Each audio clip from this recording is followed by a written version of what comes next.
이사야 61장 4절 말씀입니다. 이사야 61장 4절입니다.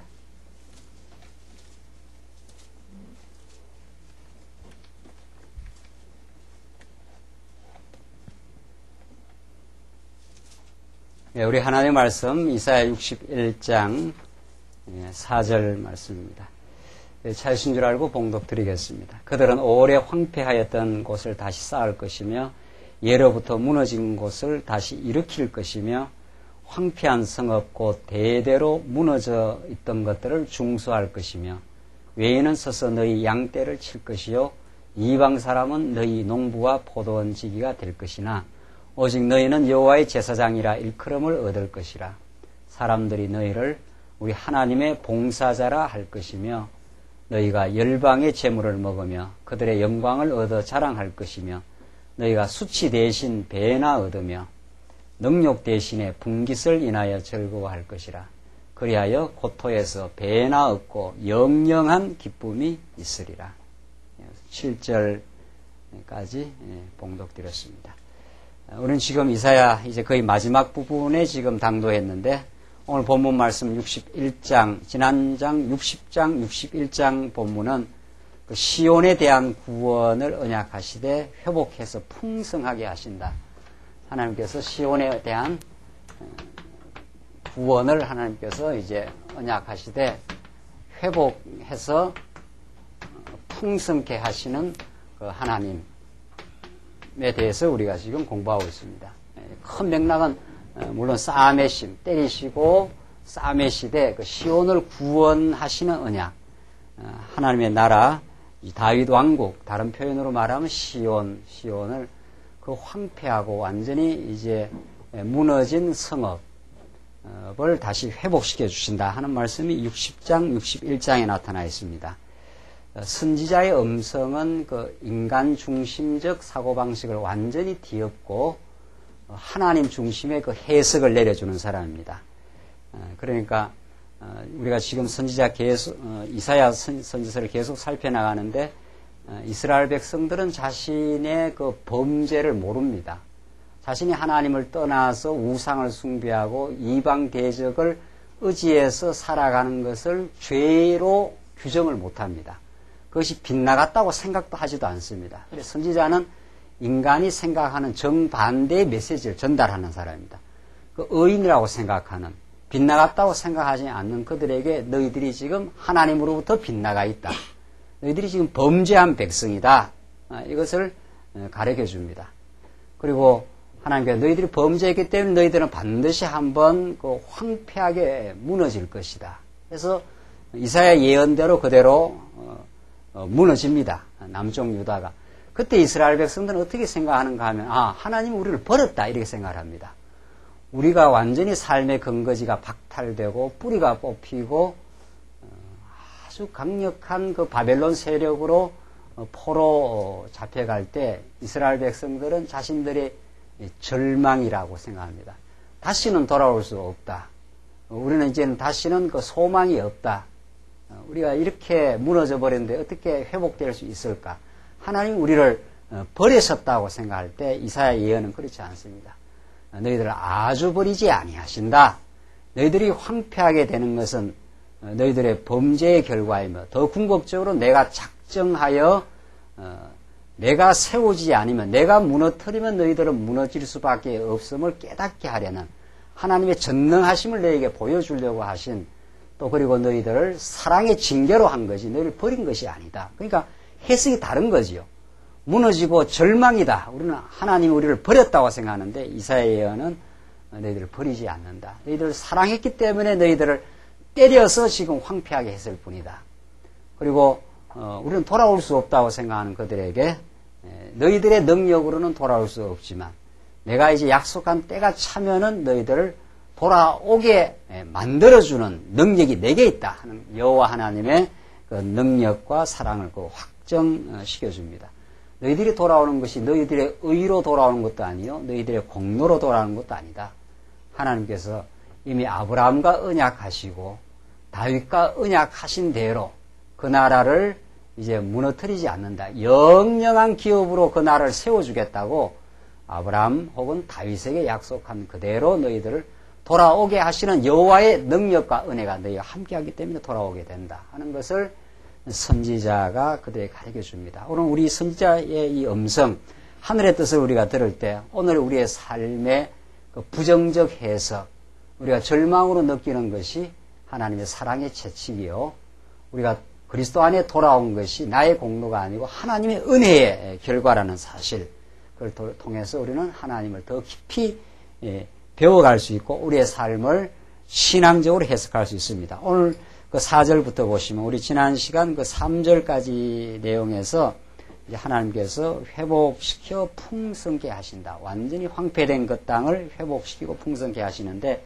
오늘 4절부터 이제 9절까지인데 4절부터 9절까지는 회복하신 결과와 까닭에 대한 그 여호와의 언약을 그 예언합니다.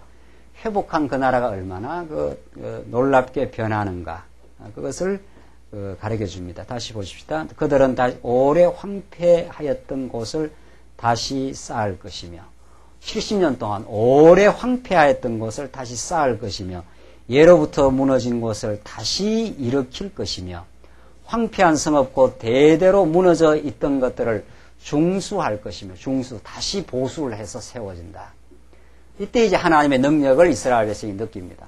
이 나라가 어떻게 다시 중수가 되는가, 다시 재건될 수 있는가, 그걸 이스라엘 백성들이 꿈꿀 수가 없습니다. 워낙 바벨론 세력이 강하고 와서 무너뜨릴 때 아주 초토화가 됐습니다. 그걸 우리 역사서에서 배웠는데 완전히 성전이 불바다가 되고 성전을 완전히 부치들을 건기명, 은기들 다 그냥 바벨론으로 실어가고, 시드기야가 마지막에 두 눈이 뽑히고 아들이 죽고 그저 남아있는 모든 그 문무백관들이 다 짐승처럼 끌려가는, 그래서 이 나라가 다시 돌아올 수 없는 황폐를 거친 그 나라에 다시 회복의 역사가 일어날 것이다. 하나님은 불가능하게 인간의 힘으로는 도저히 안 되는 상황이다 하는 그 상황으로 하나님께서 인도하시고 하나님의 능력으로만 되게 하십니다. 그 절정이 우리는 언제나 십자가와 부활이라. 남쪽 유다의 황폐와 회복은 언제나 십자가와 부활을 우리에게 이미 예언하고 있는 그 사건입니다. 죽었던 그리스도를 하나님께서 살리심으로 모든 하나님의 택한 백성들에게 영원한 소망 되시는 그 사건을 구약식으로 이렇게 황폐한 그 땅이 다시 회복될 것이다. 다시 쌓아질 것이라는 거죠. 여러분과 제가 주 안에서 세워지고 보호받는 건 전적인 하나님의 은혜임을 오늘 본문이 가르칩니다. 5절 계속 보시면 5절, 외인은 서서 너희 양떼를 칠 것이요 이방 사람은 너희 농부와 포도원지기가 될 것이나 오직 너희는 여호와의 제사장이라 일컬음을 얻을 것이라. 이게 얼마나 특권적인 그 지위인지 모릅니다. 여호와의 제사장이라. 제사장은 하나님 앞으로 나아가고 하나님을 섬기고 하나님의 특별한 선택을 받은 그 레위 지파, 아론 반차, 하나님 앞으로 나아갈 수 있는 그 백성들입니다. 특별히 그 부름을 받은 백성들. 이걸 베드로서가 그러는 왕 같은 제사장이라. 죄인은 하나님 앞에 나갈 수가 없습니다. 구약에 하나님이 계시고 이 백성들이 있는데 시내산에서 하나님께서 모세를 하나님께서 불러가지고 너희들이 만약에 이 시내산에 오면 하나님께서 너희들을 돌격하신다. 너희들이 하나님께 접근 불가능하다. 이게 이제 시내산 언약을 주시는 그 상황입니다. 이스라엘 백성들이 여기를 만약에 접근하게 되면은 너희들은 하나님이 너희들을 돌격하신다. 죄악된 백성, 이게 죄인들이니까 애굽에서 400년 종살이하면서 하나님을 완전히 떠나간 하나님을 모르는 백성들입니다. 그러니까 접근하면 그냥 죽이겠다 이런 뜻입니다. 접근 불가능하다. 검은 구름과 폭풍이 임하는 곳, 이게 굉장히 두려운 곳입니다. 시내산 언약. 시내산 언약의 한 측면인 그 계명의 말씀은 들어오면 죽인다 이런 뜻입니다. 들어오면 만약에 접근하면은 너희들은 죄값대로 사망을 선포하겠다. 이게 돌격하시는 여호와 하나님. 하나님께서 죄를 간과하지 않겠다 이런 뜻입니다. 그런데 그 하나님의 그 진노와 돌격을 시내산 언약의 다른 측면, 한 측면이 계명, 이거 계명은 죽이는 거죠. 그러나 이 규례가 살리는 법입니다. 그래서 하나님께서 당신의 아들을 보내가지고 그 아들을 십자가에 못 박아서 죽임으로 이들을 화목시키는 하나님의 역사. 이게 시내산 언약의 이게 정죄요, 이게 사죄입니다. 사죄. 그래서 시내산 언약은 처음 시내산은 굉장히 두려운 곳이라고 히브리서 기자가 그렇게 말합니다. 너희들이 이런 곳은 이제 시내산이 아니라 이제 시온 산성에 하나님과 화평이 이루어진 그곳으로 너희들이 나올 수 있다. 이렇게 되어 있습니다. 그러니까 구약은 시내산을 통해서 굉장히 그 두렵고 무서운 하나님의 계명이 등장했다 하면은 죄인들이 죽을 수밖에 없는 그 길을 열어놓는 것이 이 제사장입니다. 구약에서 제사장은 하나님과의 길을 소통하게 하시는 하나님의 그 역사입니다. 이 얼마나 그 놀라운 그 직분인지 모릅니다. 이 놀라운 특권과 직분을 하나님께서 이스라엘 백성들에게 이제는 주시겠다. 너희를 하나님을 섬기는 하나님 앞으로 나아올 수 있는 길을 하나님께서 열어놓으시고 그 길로 나아오도록 행하시겠다. 그리고 구약의 제사장은 그렇게도 백성들에게서 소중하고 중요한 직분이었습니다. 하나님은 그들을 용납하시고 받아주시고 너희들의 모든 허물을 이제는 다 덮어서 황폐했던 그 땅이 다시 성전이 지어지고 하나님께 나아올 수 있는 길을 내가 이미 모세하고 언약한 대로 그 규례를 다시 회복시켜줘서 성전에서 너희들을 만나 주시겠다. 그것이 이스라엘 백성들을 제사장으로 다시 제사장 나라로 삼아 주시겠다고 하는 하나님의 그 언약의 메시지입니다. 그래서 너희는 여호와의 제사장들이라 일컬음을 얻을 것이라 사람들이 너희를 우리 하나님의 봉사자라 할 것이며 하나님을 섬기는 자라 이렇게 그런 거룩한 백성으로 하나님 은혜로 삼아 주시겠다. 너희가 열방의 재물을 먹으며 그들의 영광을 얻어 자랑할 것이며 너희가 수치 대신에 배나 얻으며 그러니까 한번 하나님께서 수치를 허락하시면 이스라엘 백성들은 그 죄악으로 말미암아 이방 대적에게 완전히 끌려다니는 그 수치를 겪게 됩니다. 그 수치를 겪고 하나님께서 회복시키는 거죠. 언제나. 이것이 하나님께 행하시는 일인데 그 다음 능욕 대신에 분깃을 인하여 즐거워할 것이라. 바벨론을 끌려갈 때 얼마나 그 능욕을 받고 정말 끌려다니는 그 고린도서의 표현대로 말하면 말 못하는 우상에 너희들이 끌려다녔다 이렇게 합니다. 그 말 못하는 우상이라는 게 죄악의 권세 아래 너희들이 얼마나 끌려다니는가. 분쟁하고 시기하고 갈등하는 이 모든 고린도교의 현상을 사도 바울은 말 못하는 우상에 끌려다니는 그런 그 수치를 겪고 능욕당하는 인간의 그 무기력함, 무능력함을 가르쳐 줍니다. 그러나 하나님께서 너희들을 지금 회복시키겠다. 그 분열의 정상을 다시 하나 되게 만들고 황폐했던 그곳에 하나님의 성전이 새로워지어지고 이스라엘 백성이 하나님께 용서받고 나오는 제사장으로 하나님 앞에 나올 수 있는 그런 그 분깃 하나님 주시는 그 선물을 얻어서 나올 수 있도록 하신다. 이렇게 지금 그 이사야 기자는 이스라엘 백성들에게 소망의 그 길을 열어줍니다. 그리하여 고토에서 배나 얻고 영영한 기쁨이 있으리라. 고토에서 배나 얻고 전에 그냥 있을 때보다도 망했다고 돌아왔을 때 훨씬 그 찬양의 그 농도가 다윗 시대 때보다도 더 하나님의 그 찬양의 농도가 진해진다는 거죠.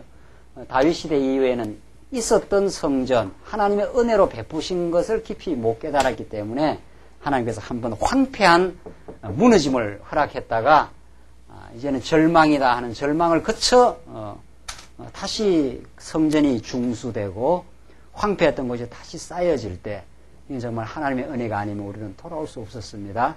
하나님의 은혜가 아니면 우리는 성전을 지을 능력이 없습니다. 그 성전이 얼마나 큰 그 성곽과 성전이 큰 겁니까?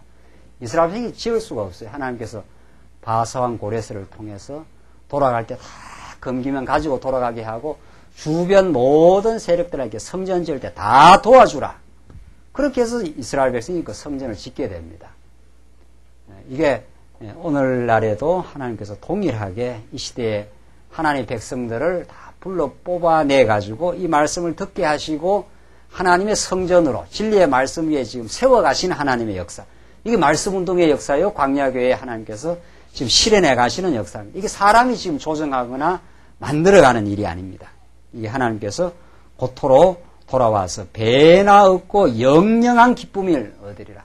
하나님이 역시 우리의 여호와 아버지였습니다. 당신 우리를 아주 버리지 않고 돌아오게 했습니다.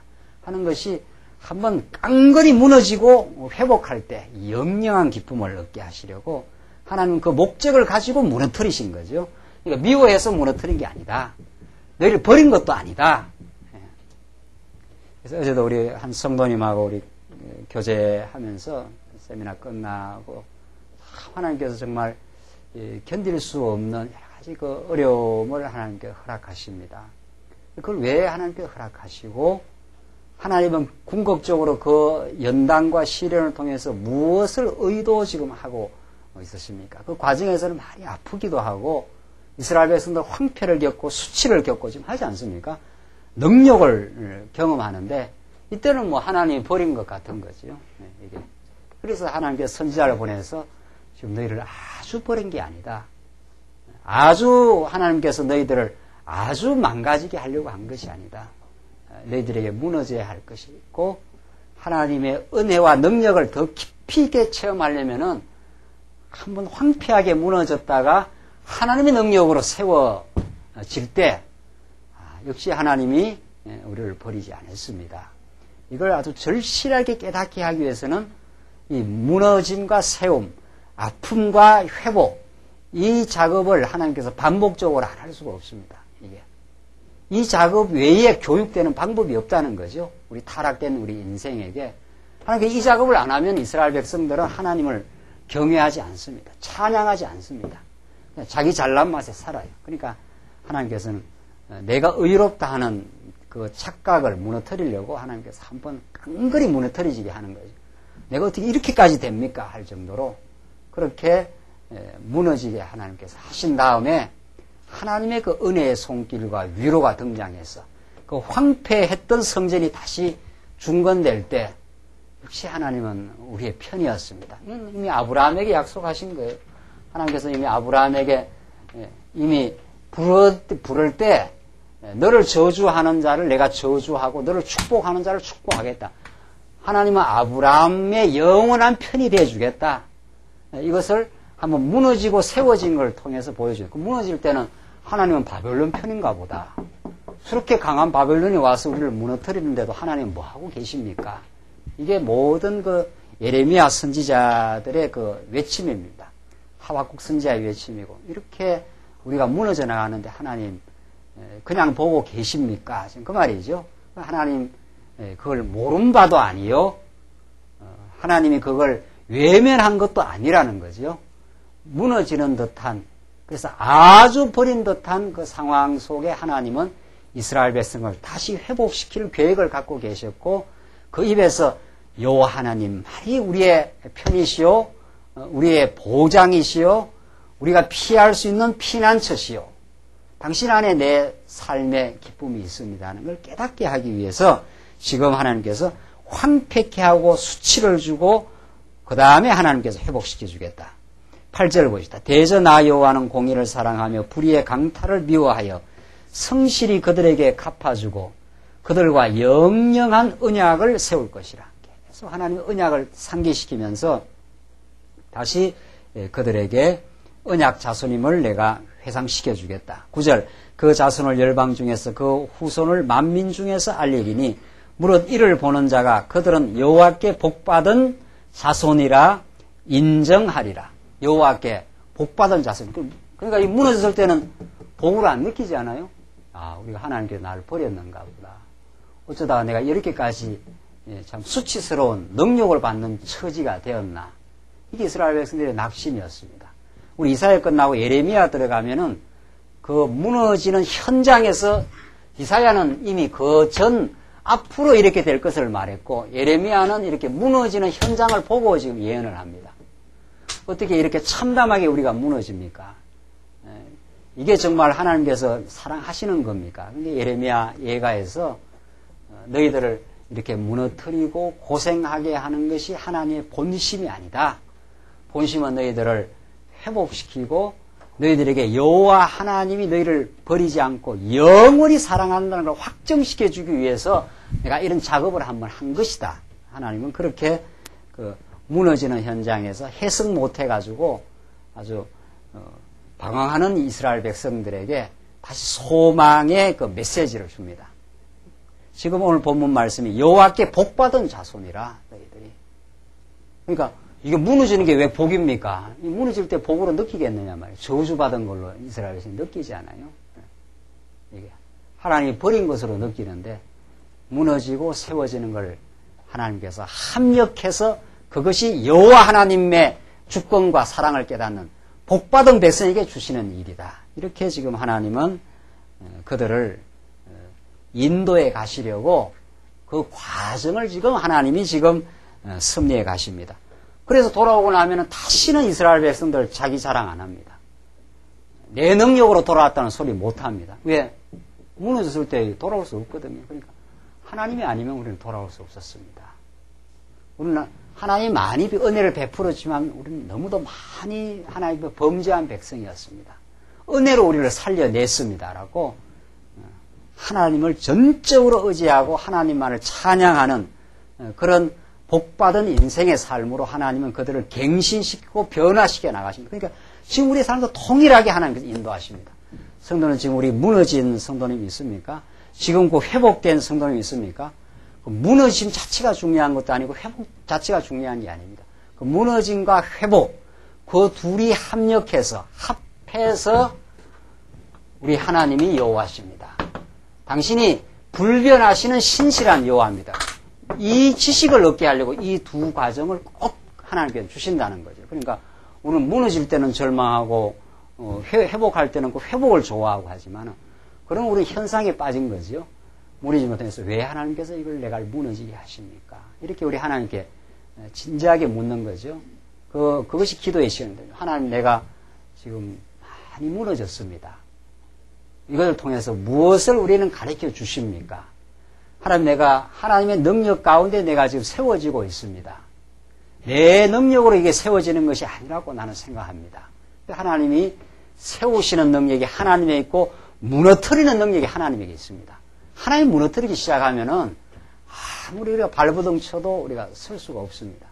우리 얼마나 무능력하며 우리가 얼마나 하나님 떠났던 죄인이며 그것을 우리가 깊이 깨닫고 하나님 앞에 나아갈 수밖에 없는 그런 존재로 하나님은 만드시려고 지금 이스라엘 백성을 그 참담한 무너짐과 기적 같은 회복의 역사를 지금 이루십니다. 10절 보시면은 10절로 11절 예루살렘이 즐거워할 까닭에 대해서 부르는 노래를 예언합니다. 자, 이렇게 돌아오니까 아주 즐거운 찬양이 나옵니다. 10절 내가 여호와로 인하여 크게 기뻐하며 나오잖아요. 여호와로 인하여 크게 기뻐하며 이렇게 되어 있어요. 회복했다는 거, 내가 지금 돌아왔다는 거, 그것 자체보다도 돌아오게 하신 여호와로 인하여 당신이 정말 영원한 언약을 내게 세우시고 드디어 약속을 지켜주신 나의 편이십니다. 나를 참으로 지지해주는 여호와십니다. 여호와로 인하여 크게 기뻐하며 내 영혼이 나의 하나님으로 인하여 즐거워하리니 이는 그가 구원의 옷으로 내게 입히시며 의의 겉옷으로 내게 더하심이 신랑이 사모를 쓰며 신부가 자기 보물로 단장함 같게 하셨습니다. 이게 신랑 신부가 결혼한 날 최고의 그 처녀 총각의 그 행복한 그 날 최고의 날 아닙니까? 신랑 신부가 정말 신랑은 사모를 쓰고 신부는 자기 보물로 그 단장하는 날처럼 하나님께서 그 감격의 그 돌아옴 이게 아가서에 너무도 잘 나타나고 있어요. 아가서에서 신랑과 신부가 잘 만나서 살다가 한번 그 관계가 소원해져서 한번 깨지지 않습니까? 깨졌다가 다시 그 회복하는 역사. 처음 맺은 언약을 하나님께서 잊지 아니하시고 깨져 나간 신부를 다시 돌아오게 해서 다시 불변한 언약을 확정시켜 줄 때 지금 오늘 본문처럼 신랑이 사모를 쓰며 신부가 자기 보물로 단장하는 것처럼 그런 예수님 안에서 우리가 보호받고 모든 허물을 깨끗하게 씻어주고, 우리는 정말 그 하나님이 보내신 참 신랑, 예수 신랑 앞에서 정말 깨끗이 단장한 신부로 하나님께서 우리를 싸매 주시겠다. 우리 형편없는 그 음행한 여인이었는데, 참 신랑을 다 떠나서 세상을 사랑했던 형편없는 우리 여인을 불러서 다 씻어주고 용서해주고, 그게 호세아서입니다. 완전히 자기 남편을 떠나가지고 만신창이 돼버린 그 여인을, 그 행위도로 말한다면 다시 보질 말아야 되죠. 근데 그를 다시 음행한 여인을 불러서 씻어주고, 오늘 본문의 표현대로 말하면 신부가 자기 보물로 단장을 해서 깨끗하게 삼아서 그 신랑 품 안에서 살게 하니까 신부는 그 감격이 이루 말할 수가 없는 거죠. 이스라엘 백성들이 바벨론으로 다 범죄하고, 이 다 음행한 사건 아닙니까? 우상을 숭배하고 이방 대적을 의지해서 안전 보장을 하려고 하니까 하나님께서 완전히 황폐하게 했다가 다시 하나님께서 돌아와서 깨끗한 신부로 감싸고 단장시켜 주니까 그렇게 우리를 봐주신다는 거죠. 이거 이상 최고의 우리 인생의 행복이 없습니다. 우리 예수님 앞에 만약에 행위대로 선다면은 만신창이었습니다. 하나님 앞에 설 수 없어요. 그런데 신랑이 너무 멋있어요. 신랑이 한번 내가 당신을 선택하고 버리지 않겠다고 아브라함에게 약속하고 다윗에게 약속했는데 그걸 끝까지 지켜준 거죠. 신부는 계속 신랑을 떠났는데도 음행을 했는데 신랑이 음행한 신부를 다 덮어주고 다시 감싸주시는, 그러니까 그 신부가 몸둘 바를 둘 수가 없는 거예요. 우리가 예수님 앞에 그렇습니다. 이거 오늘 이 자리에 나온 것이 우리가 의로운 것도 없고 우리가 공로 세운 게 없습니다. 다 예수님 떠났고 예수님을 십자가에 못 박았는 죄인의 자리에 함께 있었고 지금 예수를 믿고 나서도 우리는 많이 세상과 자기를 너무도 사랑합니다.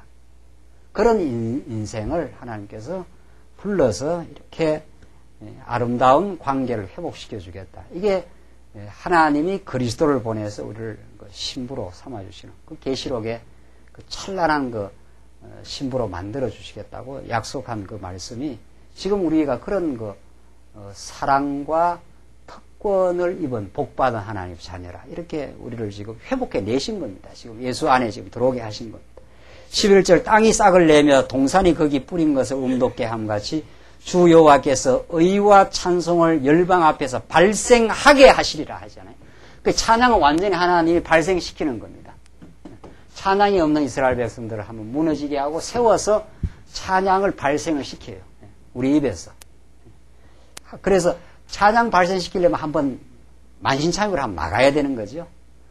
완전히 떠나가지고 신랑을 배반하고 우리가 마음대로 우리가 살았다가 탕자가 나가서 살다가 돼지우리에 가서 아이고 내가 얼마나 아버지를 배반한 백성인지 모릅니다. 그래서 그 죄인됨을 깨닫고 하나님의 은혜의 품으로 돌아옴. 그렇게 돌아와야 그 찬양이죠. 큰아들은 찬양하지 않아요. 큰아들은. 안 나가본 큰아들은 나는 이렇게 열심히 일하는데 저 아들, 둘째 아들 저놈은 저 만신창이 되어서 나가서 아버지 재산 다 탕진하고 돌아오는데 왜 저를 잔치해 줍니까? 찬양이 없어요. 자기 의가 가득 차 있는 거죠. 그래서 하나님께서 이 몸부림치는 이 죄악의 세월을 하나님께서 섭리를 하십니다. 우리가 완전히 한번 만신창이 죄악에서 구덩이에서 아버지 떠나서 산 우리 인생들의 그 처절함, 어리석음, 그것이 하나님의 은혜를 체험하게 되는 놀라운 사건으로 우리가 돌아오고 하나님 우리를 완전히 감싸버립니다. 신랑이 신부의 모든 허물을 내가 다 잊어버리겠다. 히브리서에서 내가 너의 죄를 기억도 않겠다. 그러니까 우리가 몸둘 바를 지금 둘 수가 없는 거죠. 하나님 내가 당신이 만약에 이 계명을 들이대 가지고 나를 지금 돌격하시려고 한다면 나는 신의 산, 하나님 계신 이 신의 산에 접근 불가능한 인생입니다.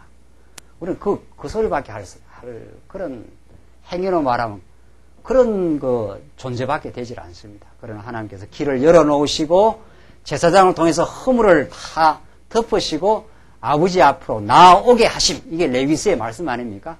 예물을 가지고 하나님 앞으로 나올 수 있는 그 길을 하나님께서 열어놓으셔서 나올 수 있게. 그래서 찬양하도록 찬양을 발생시키겠다는 거죠. 무너짐의 세월은 찬양을 지금 준비시키는 지금 하나님의 지금 준비 작업이다. 이게 우리의 소망입니다. 이게. 그러니까 우리 삶 속에 뭐 무너질 때가 얼마나 많습니까? 무너지고 회복하고 이게 우리 삶입니다. 이게 계속되는 반복이요 교육인데 이 무너짐의 세월이 정말 하나님이 찬양을 지금 발생시키는 그 준비의 역사라. 이것이 우리를 지금 붙들고 있는 하나님의 말씀의 능력이요 무너짐의 세월을 의미 있게 우리가 받아들이는 정말 소망의 메시지입니다. 62장 보십시다. 62장은 이제 기환시켜 회복시켜 주십니다. 62장은 드디어 기환시켜 회복시켜 주는 내용. 지금 계속 시온을 하나님께서 구원해 주시겠다 하는 내용인데 62장 보시다. 1절로 5절 보시면 시온이 회복되어 나쁘게 불리지 않는 까닭을 이제 예언을 합니다. 1절로 5절 보십시다. 나는 시온의 공의가 빛같이 예루살렘의 구원이 횃불같이 나타나도록 시온을 위하여 잠잠하지 아니하며 예루살렘을 위하여 쉬지 아니할 것인즉. 계속 이제 하나님의 그 역사가 잠잠하지 아니하고 예루살렘을 위해서 쉬지 않는다. 이제 하나님께서 한번 구원시키겠다 했을 때 하나님께서 이제 발동을 하시는 거죠. 2절 열방이 내 공의를 열왕이 다 내 영광을 볼 것이요 너는 여호와의 입으로 정하실 새 이름으로 일컬음이 될 것이며 너는 또 여호와의 손에 아름다운 면류관 너 내 하나님의 손에 왕관이 될 것이라. 얼마나 이 복된 자리에 두시는지 모르는데 여호와 하나님 손에 왕관이 될 것이라. 면류관이 될 것이라. 이렇게 하나님께서는 형편없이 만신창이 된 우리를 보석으로 단장시켜 주시고 최고의 영광스러운 자리에 올려놓는다는 거죠. 이게 예수 믿는 사람의 받은 하나님의 넘치는 복입니다. 그러니까 우리는 사실은 그 은혜를 감당할 수 없는 사람들입니다. 그러니까 우리가 말씀을 듣고 교회에 와서 이렇게 신앙생활하는 거는 이런 그 신분으로 하나님께서 만들어 주셨다 이런 거죠. 우리는 몸둘 바를 모르고 그래서 우리 자신의 어리석음을 생각하면 하나님이 이렇게 불러주신 것이 너무도 감사하고 그것이 우리의 그 은혜에 감격하는 종교입니다. 자기의 의로움과 자기 행위를 주장하는 종교가 아니라 하나님의 은혜로 내가 지금 하나님 손에 왕관이 될 것이라. 이런 그 신령한 신분을 주신다는 거죠. 4절 다시는 너를 버리운 자라 칭하지 아니할 것이며 나오잖아요. 그러니까 현상적으로 볼 때는 버려진 것 같아요. 그러나 하나님이 아주 버리지 않는다. 다시는 너를 버리운 자라 칭하지 않는다. 이것이 예수님께서 십자가에서 엘리 엘리 뭡니까? 라마 사막다니. 이게 이 이스라엘 백성들을 버려온 것처럼 보였던 그 하나님의 그 오묘한 섭리. 인간의 이성으로는 그 받아들이기 어려운 섭리. 하나님의 백성이라면 평탄하고 그냥 안정되고 그냥 보호되고 유지되게 해야 되지 왜 하나님의 백성 그 나라가 제사장의 나라가 이렇게 황폐하게 무너집니까? 이게 우리가 해석 안 되는 부분 아닙니까? 현상 요걸 겪을 때는 그 가장 절정이 하나님의 아들이 무너집니다. 그러니까 하나님 어찌하여 나를 어떻게 해요? 버리셨나이까? 기독교는 이 그리스도의 그 버려짐 속에 나타난 무한한 하나님의 그 은혜를 보는 그 눈, 그 신령한 눈이 떠짐. 이게 우리 복음의 메시지입니다. 하나님의 아들이 이렇게 처참하고 비참하게 버려질 이유가 하나도 없습니다. 예수님이 하나님께 죄를 지은 적이 있습니까? 하나님 앞에 뭐 잘못된 일이 있느냐 말이죠. 전혀 없어요. 전혀. 그런데 하나님의 아들 예수 그리스도가 이 땅에 오셔서 가장 극형을 받고 가장 고난에 치러지고 완전히 하나님의 그 저주를 하나님의 아들 예수에게 다 퍼부은 날입니다. 하나님의 진노가 완전히 그 임한 날. 그것이 십자가 사건. 어찌하여 나를 버리셨나이까. 이게 여러분과 저의 죄악의 짐을 걸머지시고 우리 대신 버려지심입니다. 그래서 우리가 버려지지 않습니다. 그가 완전히 버려졌기 때문에 우리는 하나님 앞에 버려지지 않는, 그래서 우리가 보호를 받는, 오늘 본문 표현대로 다시는 너를 버리운 자라 칭하지 아니할 것이며, 이게 그리스도 안에서 성취될 그 예언의 메시지입니다. 다시는 내 땅을 황무지라 칭하지 아니하고 오직 너를 헵시바라 하면 내 땅을 뷸라라 하리니 이는 여호와께서 너를 기뻐할 것이며, 그 헵시바라는 뜻이 너희를 기뻐한다 이런 뜻입니다. 뷸라라는 말은 결혼한 여자 이런 뜻입니다. 결혼한 여자. 내 땅이 결혼한 바가 될 것이며, 다 탕녀처럼 다 하나님을 다 떠나고 음맹하고 멋대로 살았던 그를 용납해주고 받아주고 결혼한 바가 되게 하고 너를 하나님이 아주 기뻐한다.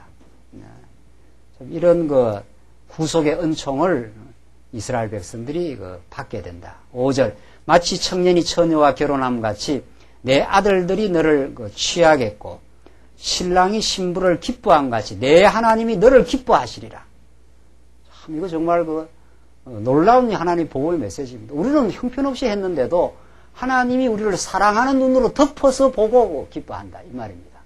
우리의 행위 자체로 보면은 1000번이고 100번이고 하나님 앞에 진노받아서 들어갔다 하면은 하나님의 돌격을 받아서 멸망받아서 적각 멸망받아 마땅하지만 하나님이 다 사랑하는 눈으로 우리를 덮어서 보고 우리를 기뻐해 주는 그런 놀라운 하나님의 복음. 이것처럼 놀라운 복음이 없습니다. 우리 어리석은 행위를 다 덮겠다 이런 뜻이죠.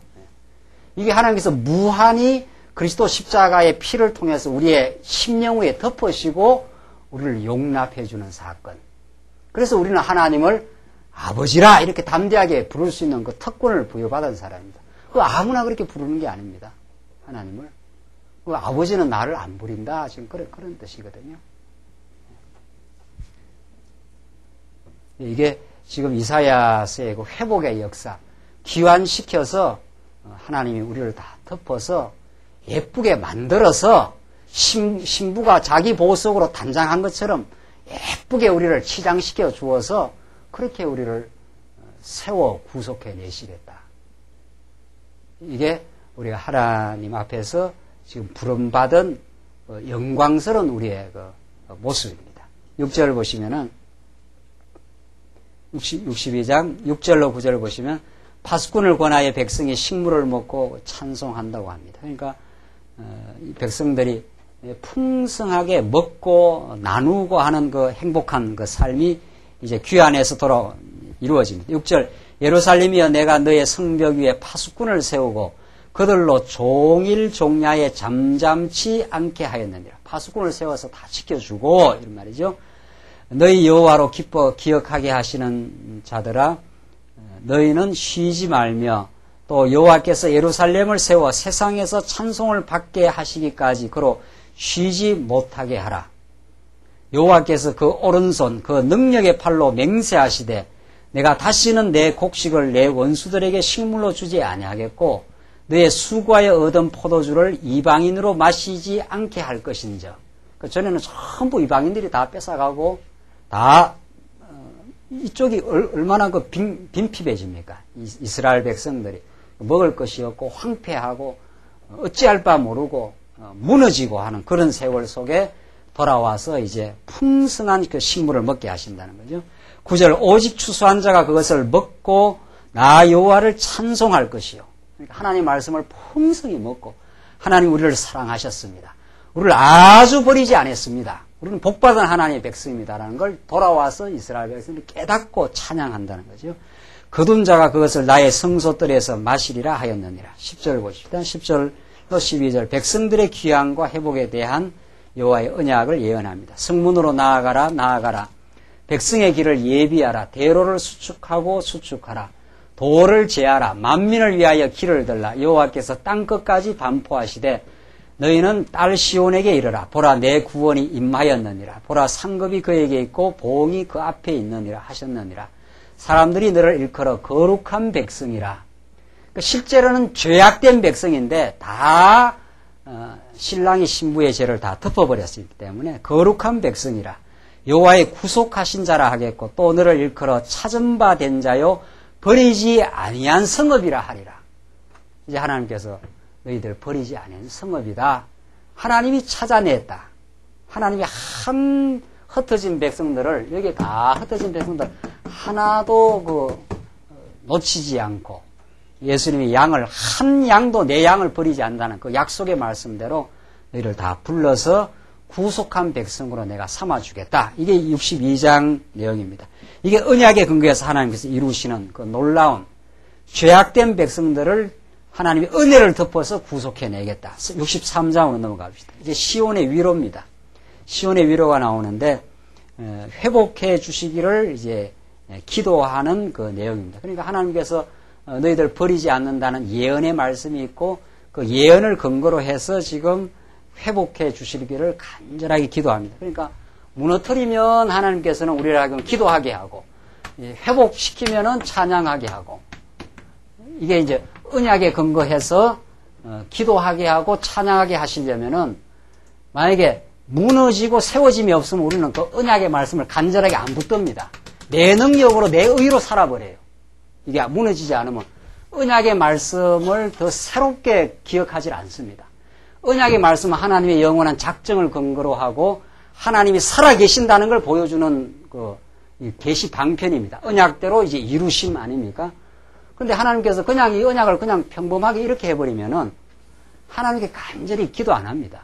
지금 앞에서 계속 찬양을 만들어내겠다 했는데 무너지고 회복되면 찬양이 발생하지 않습니까? 그러니까 여러분과 저의 신앙생활은 언약의 말씀, 하나님의 언약대로 이루신다고 하는 그 하나님의 살아계심, 여호와 되심을 깨닫는 것, 이게 우리 신앙생활의 근본인데 그 과정은 뭐냐 하면 우리 신앙생활은 아주 간단합니다. 과정은 무너뜨리면은 하나님이 회복시켜주지 않으면 안 됩니다라고 간절히 기도하는 삶이죠.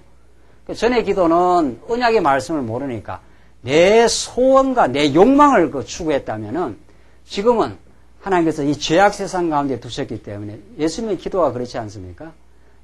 하나님께서 하늘에 이루어진 것 같이 이 땅에서도 이루어지이다. 하나님께서 당신이 영원 안에서 천국을 작정해 놓으시고 당신의 능력, 당신이 언약의 성취를 통해서만 내게 천국이 있습니다.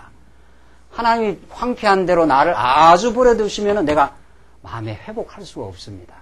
이 나라가 회복될 수가 없습니다. 라고 이 하나님을 의지하는 전적으로 매달리는 삶입니다.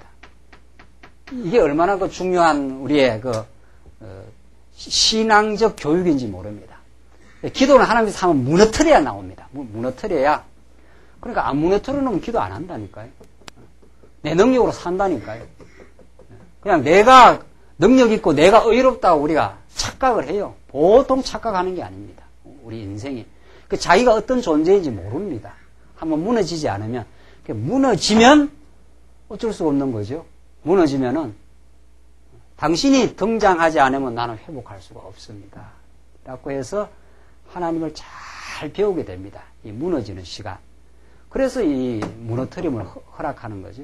그리고 회복하면은 이제 기쁘고 찬양하고 감사하는 시간. 이 둘 중에 하나예요. 우리 신앙생활은.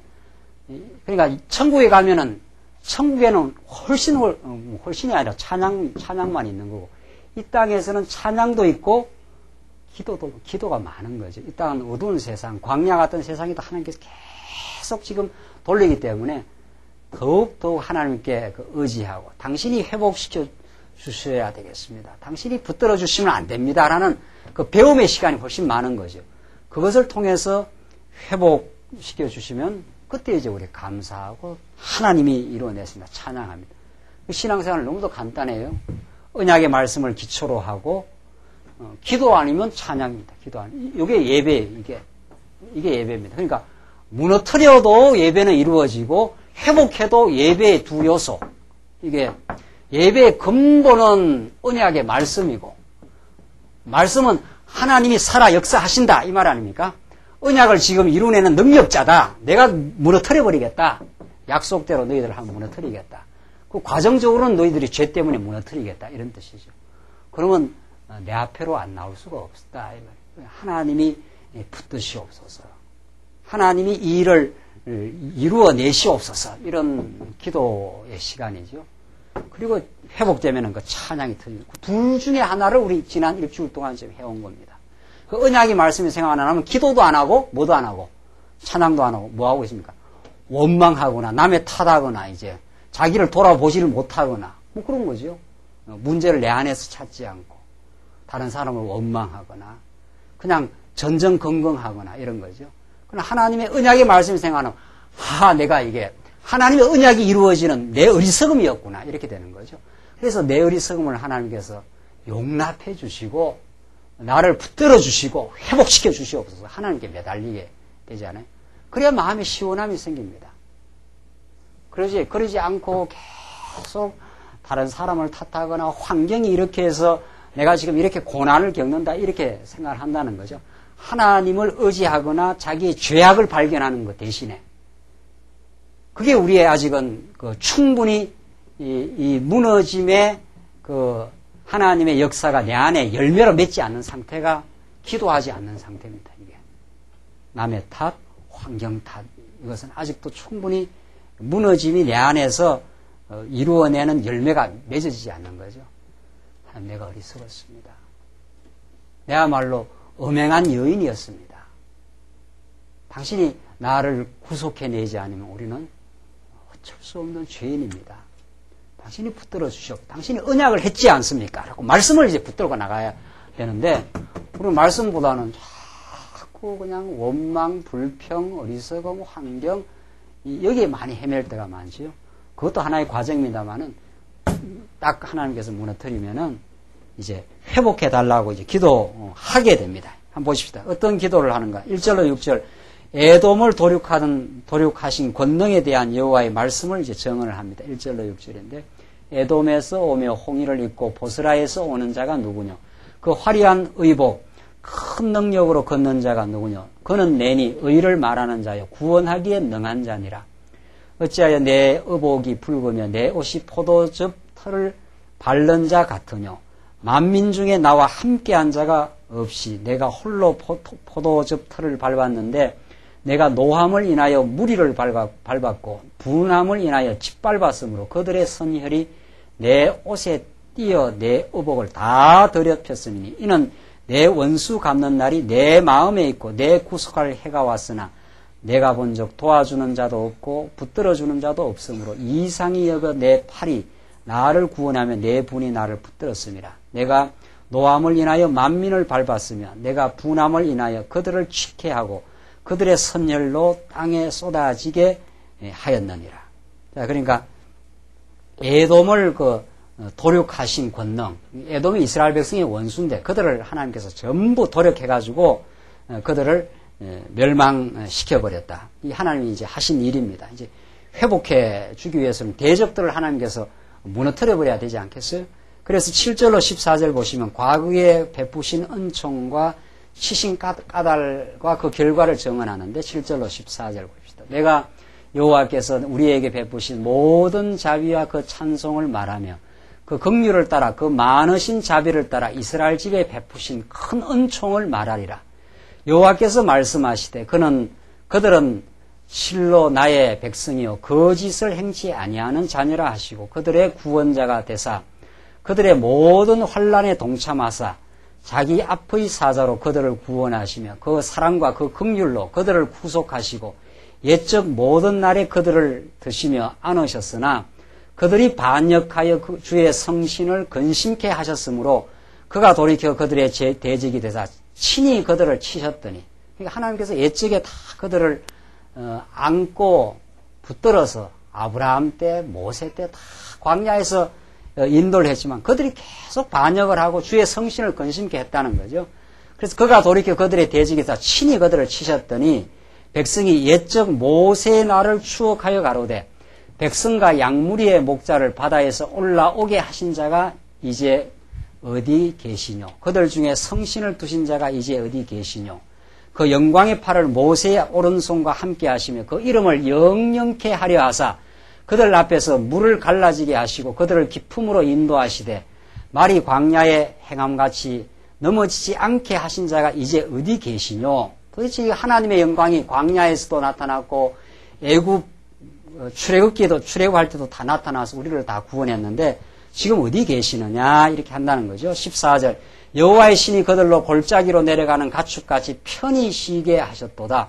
주께서 이같이 주의 백성을 인도하사 이름을 영화롭게 하셨나이다 하였느니라. 이렇게 해서 하나님은 결국은 이스라엘 백성들을 인도하고 편히 쉬게 하나님께서 보호하시려고 70년 포로에서 다시 돌아오게 하셨다. 15절을 보십시다. 15절로 19절은 백성에게 자비와 긍휼을 베풀며 돌아오시라고 이제 간절히 기도를 합니다. 이스라엘 백성은 이제 무너지면 하나님 이제 붙들 수밖에 없죠. 그 기도의 내용이 참 절묘한데 한번 보십시다. 15절. 주여 하늘에서 굽어 살피시며 주여 주의 거룩하고 영화로운 처소에서 보옵소서. 주의 열성과 주의 능하신 행동이 이제 어디 있나이까? 하나님 지난 날도 얼마나 아브라함 때 모세 때 출애굽하고 다 우리를 보호하고 홍해를 가르고 이렇게 해서 우리를 인도했는데 우리가 지금 바벨론에 의해서 완전히 황폐하고 완전히 지금 무너져 버렸습니다. 그 지난 날을 이스라엘 백성이 추억을 하는 거죠. 당신이 우리를 그렇게 홍해 바다를 갈라내고 하늘에서 만나를 내리고 그때그때마다 우리를 보호하신 그 하나님의 능력이 지금 어디에 있습니까? 우리가 너무 공고하고 우리는 지금 우리의 능력으로는 벗어날 길이 없습니다. 지금 하나님 그 지난날의 언약으로 우리를 지켜내신 것을 우리가 지금 기억하고 있습니다. 하면서 하나님이 지난날 언약의 근거에서 보호하시고 인도하셨던 그 하나님의 열성과 주의 능하신 행동이 있었지 않습니까? 지금 우리에게 그걸 보여주시옵소서. 지금 그런 거죠. 우리는 언제나 하나님이 큰 능력으로 우리를 지켜왔습니다. 한 번도 우리를 떠나지 않았어요. 단지 우리를 지금 옛사람을 무너뜨리고 속사람을 강하게 하기 위해서 지금 무너짐의 세월과 새로운 그 회복의 세월이 있을 뿐입니다. 그때 우리 하나님의 지난날도 우리를 능력으로 보호했지 않습니까? 하나님의 작정하신 뜻대로 한 번도 우리를 빗나가지 않고 우리를 인도해 왔지 않습니까? 당신이 나를 새롭게 하시옵소서. 나를 붙들어서 당신 앞에 새로운 인생으로 서게 하시옵소서. 그럼 그렇게 우리 기도할 수밖에 없는데 이스라엘 지금 백성들이 이사야를 통해서 지금 대변하는 그 기도의 내용이 그렇습니다. 주의 베푸시던 강곡한 자비와 긍휼이 내게 그쳤나이다. 하나님 지금 내가 대적 바벨론에 의해서 완전히 지금 무너져가지고 포로 지금 잡혀가가지고 능욕과 지금 수치를 당하고 있습니다. 하나님의 긍휼이 그쳤습니다. 그 능하신 능력으로 우리를 늘 보호하셨는데 지금 우리를 계속 이렇게 두시겠습니까? 이런 말이죠. 그럼 하나님은 이 기도를 들을 수밖에 없어요. 그래서 무너졌을 때 하나님의 언약을 붙들고 하나님의 능력을 붙들고 우리가 기도하면 하나님이 우리를 아주 버릴 수가 없습니다. 왜? 그가 약속을 이루시는 어떻게 해요? 여호와니까. 우리를 버리지 않는 신실하신 분이기 때문에 우리를 반드시 다시 그의 능한 능력으로 우리를 다시 회복시키고 말아요. 그래서 16절 보시면 주는 우리 아버지시라 나오잖아요. 자, 이게 이제 신약에서 이제 여호와를 아버지로 이제 예수님이 여호와 이름을 이제 신약에서는 아버지라 그렇게 하면서 더욱 친근한 그 말로 여호와 하나님을 그 번역을 한 겁니다. 신약적으로. 이 이사야서도 앞으로 우리 하나님 여호와를 신약에서는 하나님에 계신 우리 아버지여 그러잖아요. 그 아버지와 아들은 언약 관계거든요. 한 번 낳은 자식을 아버지가 부인을 할 수가 없는 거죠. 자식은 아버지를 사랑을 모르고 떠나가고 대줄이 가고 형편없어도 아버지는 한 번도 아버지가 자식을 부인할 수가 없고 자기가 낳아놨기 때문에 그것을 기억할 수밖에 없고 사랑할 수밖에 없는 그런 존재입니다. 이게 아버지의 그 불변하심입니다. 이게 하나님이 우리의 불변한 사랑을 지금 가지고 있는 여호와가 우리의 아버지시라. 지금 이게 결국은 이사야의 최종적 결론입니다. 당신은 우리를 버릴 수가 없습니다. 우리가 이렇게 공고한 바벨론 70년을 겪지만은 당신은 우리를 반드시 회복시키는 능력 많으신 우리 아버지요, 신실한 우리 아버지입니다. 이게 지금 이사야의 지금 최종 결론입니다. 아브라함은 우리를 모르고 이스라엘은 우리를 인정치 아니할지라도, 참 이게 정말 아브라함이 우리를 모른다 치자 말이죠. 아브라함은 우리 명백한 조상인데 아브라함은 우리를 모르고 이스라엘은 우리를 인정치 아니할지라도, 우리 조상까지도 우리를 다 잃어버리고 우리를 모른다 하더라도, 온 세상이 다 나를 버린다 하더라도, 지금 그런 뜻이에요. 그래도 우리 하나님 아버지는 그 말이죠. 나오잖아요. 여호와여 주는 우리 아버지시라. 상고부터 주의 이름을 우리의 구속자라 하였거늘 주는 우리의 아버지시라. 세상이 우리를 다 떠나고 버리고 나를 박대해도 당신은 우리의 언약의 아버지입니다. 그래서 우리는 회복되어야 되겠습니다.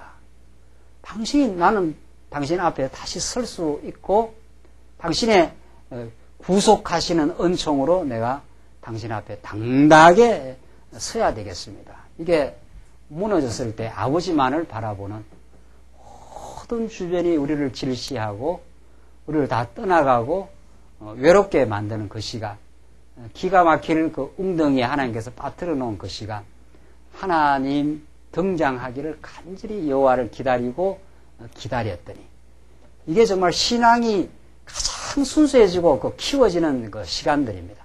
그래서 우리는 우리의 모든 삶의 공고를 의미 있게 받아들입니다.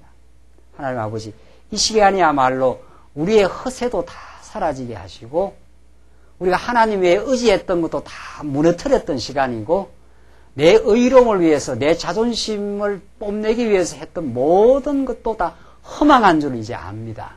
당신이 우리를 지켜주시고 당신이 우리의 아버지가 되어주시고 당신만이 우리를 잊지 않습니다. 아브라함도 우리를 잊어버렸고 이스라엘도 우리를 다 인정치 않아도 당신은 나를 그래도 붙들어줬지 않습니까? 이게 우리가 이 광야 길을 가면서 붙드는 최종적인 보루요, 그것이 우리를 일어서게 만드는 하나님의 그 넘치는 사랑입니다. 이 확인이 우리를 광야 길을 끌어가는 힘입니다. 이게 우리를 무너지고 나서 다시 세워질 수 있는 유일한 그 소망의 닻입니다. 마지막 보시면 17절, 여호와여 어찌하여 우리로 주의 길에서 떠나게 하시며. 세상에 이런 기도가 있습니까? 이스라엘 백성들이 자기들이 떠났지요. 그런데 알고 보니까 하나님께서, 하나님이 눈 감기면 우리는 떠날 수밖에 없습니다. 그 이사야 선지자를 내가 누가 가겠느냐 그러니까 내가 가겠다 그러니까 나를 보내소서 하니까 하나님께 이사야에게 가서 어떻게 합니까 하니까 너희들 가서 전하되 보지 못하고 깨닫지 못하게 해버려라 그러잖아요. 그 이스라엘 백성들 결국 이렇게 떠난 것은 이스라엘 백성이 범죄지요. 틀림없이 범죄. 그런데 그게 하나님의 그 작정되어 있습니다. 떠나도록. 떠나서 한번 무너지도록 하나님께서 작정해서. 그러니까 지금 기도가 어떻게 되었습니까? 여호와여 어찌하여 우리로 주의 길에서 어떻게 해요? 떠나게 하시며. 이거 기존 신학에서 이게 해석 못합니다. 기존 신학에 해석 못해요. 그러니까 애굽으로 들어간 것은 인간이 들어갔고 애굽에서 나오는 것을 누가 나오게 한다? 하나님이 나오게 하신다. 그게 구속사 신학 아닙니까? 그게. 그러나 우리는 하나님께서 기근도 일으키고 요셉도 팔리게 해서 하나님께서 이스라엘 백성들을 애굽으로 집어넣습니다. 집어넣어서 400년 종사를 시켜버려요. 하나님이 집어넣으면은 아무도 거기서 헤어날 자가 없습니다. 그래서 완전히 거기서 무능력함을 깨닫게 하고 거기서 범죄한 백성을 깨닫게 해서 하나님의 능력으로 이제 나오게 하시는 거죠. 그러니까 여기에는 주의 길에서 떠나게 하시며 우리의 마음을 강팍해 하사 있지 않았어요? 눈 멀고 귀 멀게 하면은 우리 다 떠나는 겁니다. 하나님이 눈 멀게 하는데 이거 안 떠날 사람이 있습니까? 그래서 하나님께 죄악 가운데 가둔다는 말이 그럽니다. 왜? 긍휼을 베풀려고. 그래서 왜? 찬양을 만들어내시려고. 그래서 우리가 그렇게 이제 자책하는 거 아닌 거죠. 하나님 아버지, 당신이 버려두시면 우리 이럴 수밖에 없는 존재입니다. 당신의 손에 회복이 달려 있고 당신이 우리를 구원해 내셔야 됩니다. 당신이 떠나게 하는데 우리가 도리가 없습니다. 정말 우리의 어리석음과 우리의 무능함을 우리가 깨달았사오니 능력에 우리 하나님이 나를 붙들어서 나를 살려내시옵소서. 그러니까 마음을 강팍게 하셔서 주를 경외하지 않게 하시나이까. 하나님이 경외하지 않게 하면 우리는 경외 못합니다. 그러니까 경외하고 안 하고가 누구 손에 달렸어요? 하나님 손에 달렸습니다. 근데 우리는 전에는 내가 열심히 되고 내가 교회 열심히 나오면 내가 하나님 경외하는 줄 알아요. 그렇지 않아요. 하나님께서 경외하게 해야 경외합니다. 하나님께서 가두어 놓으면은 경외 못하고 그 자기의 죄악도 깨닫지를 못합니다. 가두어서 죄악을 깨닫게 합니다. 선지자를 보내가지고. 그때에 우리가 이게 내가 어리석었구나. 그리고 하나님이 가두면은 나는 갈 수밖에 없구나. 이걸 깨닫습니다. 오늘 이 본문의 말씀처럼 이사야 전체를 지금 통관하는 말씀이 없습니다. 하나님 우리를 붙들고 계시고 우리의 무능력과 어리석음을 깨닫게 해서 하나님만을 찬양하게 기도하게 만드는 하나님의 섭리가 우리 삶 속에 있습니다. 기도하십시다. 우리 자비하신 하나님 아버지, 하나님 우리를 떠나게 하시면 우리 허우적거리며 깊은 수렁에서 몸부림칠 수밖에 없는 죄인들입니다. 주께서 우리를 언약의 말씀으로 붙드셔서 이제 건져내 주시고 반석 위에 서서 하나님을 인정하며 살게 하는 복된 신앙의 승리의 삶 살게 하시옵소서. 예수님 이름으로 기도하옵나이다. 아멘.